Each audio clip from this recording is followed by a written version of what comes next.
This week on Africa Weekly, we head to Senegal, where a startup is tackling waste and counterfeit drugs. We take you to Liberia, where human billboards are becoming a street sensation. And we visit Rwanda, where one man has unlocked a lucrative business in essential oils. But first, a summary of the stories that made the headlines this week. 19 people have been confirmed dead and 23 injured after 4 female suicide bombers detonated their explosives in Maiduguri, the capital of Nigeria's restive northeast Borno state. The bombers targeted a funeral ceremony on Tuesday night, killing mostly members of the Civilian Joint Task Force, a vigilante group which assists the military in the hunt for Boko Haram. As a result of the violence, Maiduguri University has started building a 27-kilometre trench around its campus to protect itself from attacks. Former Senegalese President Abdoulaye Wade arrived in Dakar on Monday as campaigning for the country's parliamentary election kicked off. 91-year-old Wade has been living in France for the past several months, but is back to lead the campaign for his Senegalese Democratic Party. A record number of candidates are vying to weaken President Macky Sall and force him into a cohabitation government that would limit his powers. Rwanda's outgoing President Paul Kagame held a huge rally in Ruhango on Friday as election campaigning opened for the 4th of August polls, in which he is expected to win a third term. The 2 opposition candidates were only confirmed and allowed to begin fundraising a week ago. A container ship docked outside Mogadishu port accidentally dragged its anchor over the main fibre optic cable linking Somalia to the rest of the world. 3 weeks later, the accident continues to wreak havoc on the entire country. As well as being a vital communication tool for business and service sectors, Somalia's 2 million-strong diaspora transfer funds online, with the World Health Organization estimating that international remittances account for a quarter of the national GDP.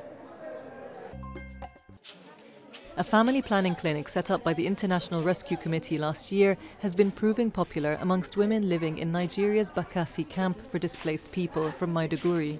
The camp is home to more than 21,000 people seeking sanctuary from Boko Haram Islamists.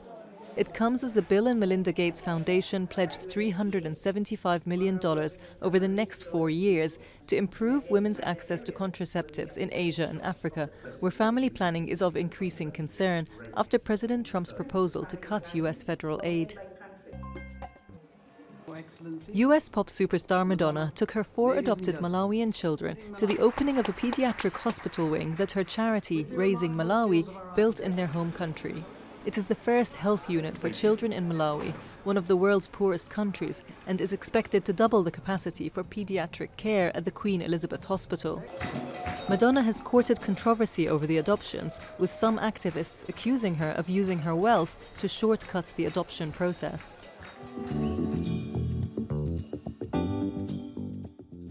With a regional war on expired and counterfeit medicine raging in West Africa, a health startup in Senegal is taking quality control into its own hands.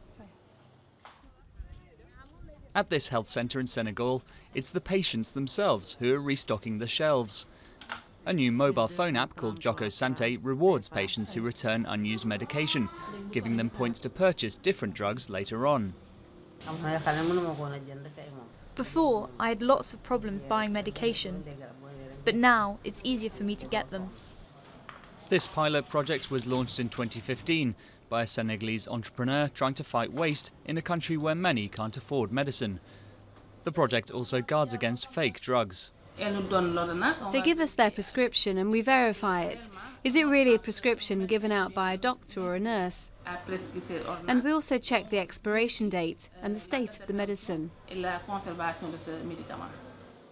Over half of Senegal's population lacks health insurance, and the uninsured are more likely to be tempted by cheap counterfeit drugs.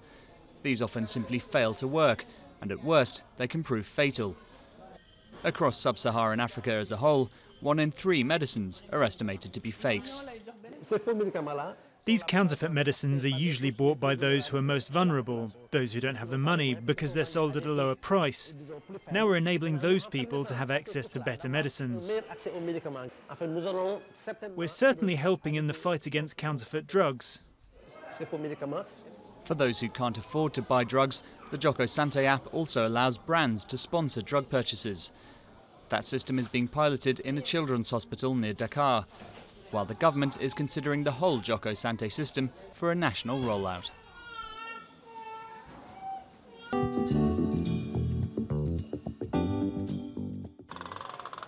Human billboards on the street corner in Liberia's capital, Monrovia. Body painting kicked off in the early 90s with football maskers covering themselves in the colors of the national flag. The trend inspired entrepreneurs who spotted a niche in the market. It is something that I started seeing. This is something that I started in December 2013. It's an idea that just came all of a sudden, and to my utmost surprise, it's come this far. Emmanuel's advertising firm employs 35 people, most working as human statues. His company charges $50 for a 5-hour shift, with clients ranging from government agencies to brides-to-be. It's sweltering work, but provides an income to Liberia's unemployed youth. If there's nothing happening, you can start stealing and doing all kinds of things. So you just have to start doing something. So we started this thing, started struggling from 2015, and here we are this time with a good result. Now, even political parties are using body art to attract voters. The trend has changed the face of advertising here and is also tapping into social media. Just imagine a football game at a stadium, the number of people that are there.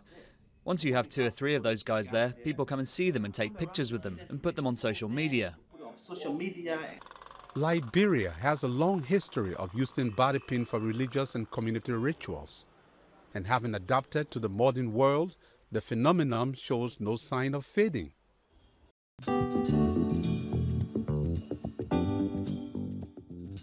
Nicolas Hitimana is changing the face of farming. His mission? To empower Rwandans to make the shift from subsistence to commercial farming. He's introduced essential oil crops to the market, which generate a higher return than coffee or tea. We know that this is a landlocked country, so to have a high-value crop is useful because we can still put 100 kilos or 50 kilos on a plane to South Africa or the United States, and it's worth it. Hitimana's company is flourishing and now employs about 100 people, including technicians and farmers who cultivate everything from geraniums to patchouli.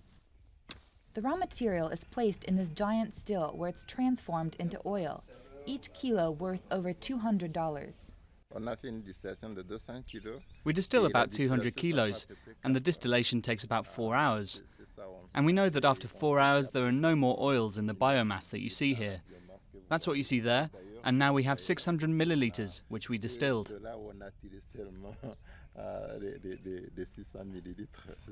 The company's annual production is around 1 ton of essential oils, which are sold abroad, primarily for high-end cosmetics. In Kigali, at the Rwanda Standards Board, all of the products are tested for quality before export. We cannot compete in quantity, but we can compete in quality. So even for us, we think that with the good quality, you can even get good money, like for those who are producing in a big quantity, but not meeting the standard. With agriculture employing about 4/5 of the country's population, high-value crops like those used in Hitimana's essential oils provide a lucrative option for the small nation's growing economy.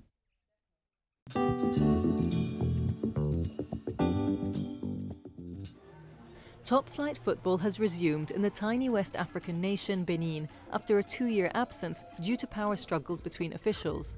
The disagreements resulted in the suspension of the national championship in 2015, and a stopgap league was staged last year without a formal winner.